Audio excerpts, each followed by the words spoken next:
இத வன்மம்னு என்னால கண்டிப்பா சொல்லவே முடியாது. இது ஏன் நீங்க வன்மம்னு சொல்றீங்கன்னு தெரியல. Wrong people at the right place அப்படின்னு தான் நான் இதை வந்து சொல்லுவேன். சோ த பாயிண்ட் இஸ், நீ எவ்வளவு வேணாலும் கேள்வி கேளு, நீ இன்டர்வியூ எடுத்துக்கோ, என்ன வேணாலும் பண்ணிக்கோ. It's it's it's it's it's ஜெனியூனான ஒரு கோவம் தானே, நியாயமான கோவம் தானே. பிக் பாஸ்ல இன்னைக்கு ரசிகர்கள் எதிர்பார்த்த மாதிரியே விஜய் சேதுபதி, பார்வதி அண்ட் கமருதீன் 2 பேரையும் ரெட் கார்டு கொடுத்து எவிக்ட் பண்ணிருக்காரு. இதை தொடர்ந்து விஜய் பார்வதி அதே தலக்கணத்தோட தான் இன்னமும் இருக்காங்க. அண்ட் ஏதோ வார்த்தைக்காக சாண்ட்ரா கிட்ட மன்னிப்பும் கேட்டிருக்காங்க. அந்த வீடியோ தான் இப்ப சோஷியல் மீடியால வைரலாயிட்டு வருது. பிக் பாஸ் நிகழ்ச்சி தொடங்கப்பட்டு 80 நாட்கள் கடந்துருச்சு. இன்னும் 2 வாரங்கள இந்த நிகழ்ச்சி முடிவடையவருக்கு. ஆரம்பத்துல இருந்தே சண்டை சச்சரவோட இருந்து வந்த இந்த நிகழ்ச்சி நேத்து நடந்த சம்பவத்தால ரொம்பவே பெருசா பேசப்பட்டுச்சு. இந்த நிகழ்ச்சியை இதுவரைக்கும் பார்க்காதவங்க கூட நேத்து நடந்த நிகழ்வுனால ஐயோ இப்படிலாம் நடக்கவே கூடாதுன்னு கருத்து தெரிவிச்சுட்டு வராங்க. அதே மாதிரி விஜய் டிவில இந்த நிகழ்ச்சி ஒளிபரப்பாயிட்டு வர நிலையில விஜய் டிவி பிரபலங்கள் பலருமே இந்த நிகழ்ச்சியில நடந்த சம்பவத்துக்கு எதிர்ப்பு தெரிவிச்சுட்டு வராங்க. அதாவது நேத்து நடந்த டாஸ்க்ல சாண்ட்ராவை பார்வதியும் கமருதீனும் சேர்ந்து கார்ல இருந்து தள்ளி விட்டது, அதோட ஆபாச வார்த்தைகளால பேசியிருந்தாங்க.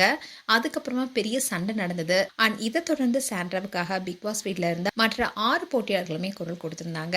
ஆனாலும் பார்வதியும் கமருதீனும் 2 பேரும் தொடர்ந்து சாண்ட்ராவை மோசமாவே பேசிட்டு வந்தாங்க. இதனால இவங்க 2 பேருக்கும் கண்டிப்பா ரெட் கார்டு கொடுக்கணும் பலரும் சொல்லிட்டு வந்தாங்க. இந்நிலைதான் இன்னைக்கு வெளியான ப்ரோமோல விஜய் சேதுபதி, கமருதீன் அண்ட் பார்வதி 2 பேருக்குமே ரெட் கார்டு கொடுத்திருக்காரு. அதை அங்கிருந்த எல்லாருமே கொண்டாடி இருந்தாங்க. அதோட இதை குறித்து பிரஜனும் என்ன சொன்னார்னா, சாண்ட்ராவுக்கு நடந்த சம்பவம் எனக்கு இரவு 1 மணிக்கு தெரிய வந்தது. உடனே நான் சேனலுக்கு கால் பண்ணி பேசினேன். அவங்க சாண்ட்ரா சேஃபா தான் இருக்காங்கன்னு சொன்னாங்க. ஆனா எனக்கு ரொம்ப பயமா இருந்தது. ஆபாசமான வார்த்தையெல்லாம் பயன்படுத்தியிருக்காங்க. இந்த விஷயத்துக்காக நான் அப்போ உடனே ரியாக்ட் பண்ண முடியாது. ஏன்னா நான் சாண்ட்ராவுடைய கணவர் மட்டும் இல்லாம அந்த நிகழ்ச்சியில ஒரு கண்டஸ்டண்டாவும் இருக்கேன். ஸோ அதுக்காக என்னால ரியாக்ட் பண்ண முடியாது. இந்த பிரச்சனை வெளியே டெலிகாஸ்ட் ஆனாதான் என்னால பேசவே முடியும்னு சொல்லியிருந்தாரு. இப்படி இருக்க சொல்லதான் விஜய், பார்வதிக்கும் கமருதீனுக்கும் ரெட் கார்டு கொடுத்திருக்காங்க. அந்த சமயத்துல திவ்யா என்ன சொன்னாங்கன்னா, கமருதீன் நான் அப்பவே சொன்னேன் இவ ஏத்தி விடுற, அவ பேசிக்கிட்டு பேசாதன்னு சொன்னாங்க. அதை கேட்டு பார்வதி நீ பேசாதன்னு சொல்லி எகர்னாங்க. இப்படி ரெட் கார்டு கொடுத்த சமயத்துல கூட விஜய், பார்வதி கொஞ்சம் எகிரி தான் பேசினாங்க. அதோட கமருதீன் சாண்ட்ராவுடைய காலில் விழுந்து நான் பண்ணது மிகப்பெரிய தப்பு தான் சொன்னாரு.